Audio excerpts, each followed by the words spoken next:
सुप्रभात बच्चों। आज का अध्याय है हमारा अध्याय नंबर 4। कहानी है स्वावलंबन। तो इस कहानी को पढ़ते हैं। चलो शुरू करें। दीपू 4 माह पूर्व एक पिल्ला लाया था। चितकबरा पिल्ला देखने में बड़ा भोला सा, किसी के भी सामने पूछ हिलाने वाला, हर कोई प्यार से उसके ऊपर हाथ फेरकर गोद में ले लेता। दिन बीतते गए और आज उसकी शरारत का कोई हिसाब नहीं था। हर समय भूखा रहता है, कुछ भी मिल जाए तुरंत खा जाता है। घर के सारे चप्पल जूते उठा उठाकर एक जगह एकत्र कर देता है। घर की अनेक वस्तुएं पलंग पर रख देता है। सोते हुए दीपू के ऊपर से कपड़ा खींचने लगता है। उसके उटपटांग कामों को देख सुनकर कभी हंसी आती है और कभी उसके द्वारा बढ़ाया गया घर का काम देखकर गुस्सा भी। परंतु किया क्या जा सकता है, वह पल भर में ही अपनी हरकतों से गुस्सा करने वाले को खुश जो कर देता है। दीपू ने उसका नाम हैप्पी रखा। वह उसे रोज नहलाता, समय पर खाने को देता और यह भी समझाता कि सारे अच्छे बुरे कार्य करना, नटखट बनना हैप्पी का जन्म सिद्ध अधिकार है। वह अनेक प्रकार के परीक्षण भी देता है, जैसे तेज दौड़ना, ऊपर उछालना, फेंकी गई वस्तु उठाकर लाना, व्यक्ति व वस्तुओं की पहचान करना आदि।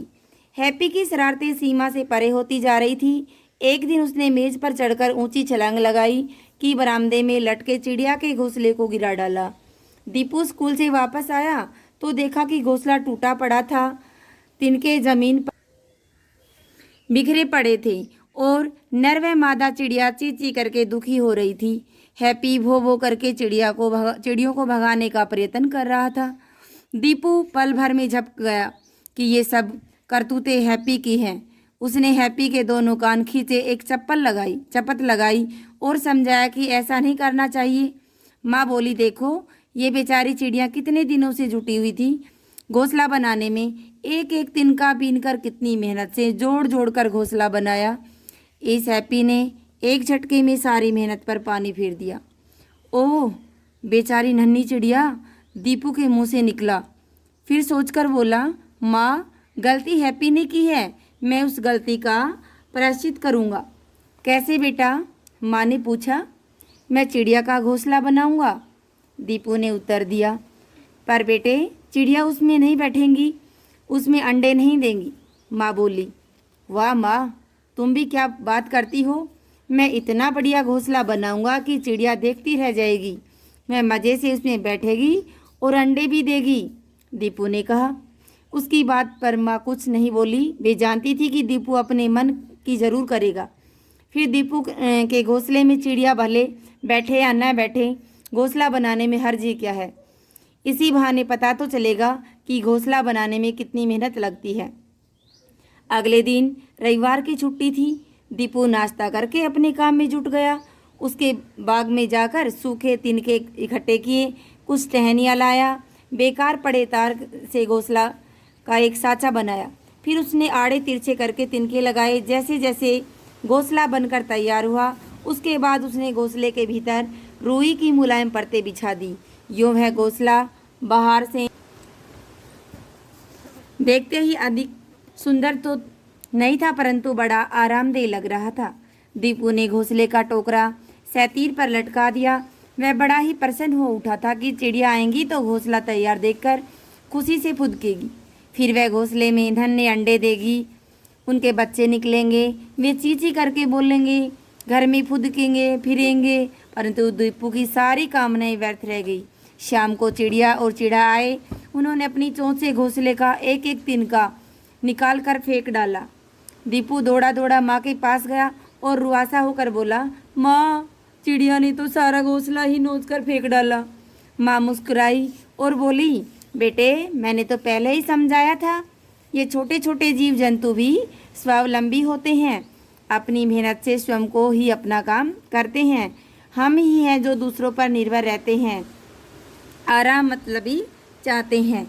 तो माँ मेरा सारा परिश्रम व्यर्थ ही गया? दीपू ने पूछा। माँ ने समझाया, नहीं बेटे, पहला सबक तो तुम्हें चिड़िया से यह मिला कि हमें अपना काम स्वयं करना चाहिए। अपना काम दूसरों से करवाने की आदत अच्छी नहीं है। दूसरे भले ही यह चिड़िया तुम्हारे बनाए घोंसले में न बैठे, पर तुम्हें सारी चीज़ें एक स्थान पर रखकर उसके प्रति हमदर्दी तो दिखाई, उनके पुनः घोंसला बनाने हेतु सहायता तो की है। दीपू ने दूसरे दिन स्कूल में आकर देखा कि चिड़िया और चिड़े ने मिलकर उसके द्वारा बनाए गए घोंसले से सारे तिनके निकाल दिए। उन तिनकों उनसे पास ही में एक नया घोंसला बना लिया। वे दोनों बड़ी ही प्रसन्नता से बैठे चींची चींची करके शोर मचा रहे हैं। माँ बोली, देख दीपू, आज ये दोनों कितने खुश हैं। यह खुशी अपने श्रम की सफलता की है। श्रम परिश्रम करके जो कार्य किया जाता है उसी से सच्चा आनंद मिलता है। आज ये दोनों दिन भर घोंसला बनाने में ही जुटे रहे। दीपू सोचने लगा कि नन्ही चिड़िया भी अपना काम अपने आप करती हैं, किसी पर बोझ नहीं बनती। फिर मैं भी अपना सारा काम माँ पर क्यों छोड़ूं? मैं भी अपना अधिकतर काम अपने आप ही करूँगा। अब दीपू अपने जूतों पर पॉलिश करता, स्वयं अपना स्कूल बस्ता ला कर रखता, प्यास लगने पर माँ को आवाज़ नहीं लगाता वरन स्वयं पानी लेकर पी लेता, अपनी वस्तुएं भी संभाल कर स्वयं रखता। माँ उसे अब बात बात पर टोकती भी नहीं है, वे उसकी सभी से प्रशंसा करती रहती है। तो कहानी ख़त्म हो गई। आपको बच्चों कहानी कैसी लगी कमेंट करके बताएंगे, और इस कहानी से हमें क्या शिक्षा मिली ये भी आप मुझे बताएंगे। और आज का होमवर्क है बेटा, इस कहानी को आप दोबारा से पढ़ोगे और इसमें हमें क्या शिक्षा मिलती है वो मुझे बताएंगे। धन्यवाद।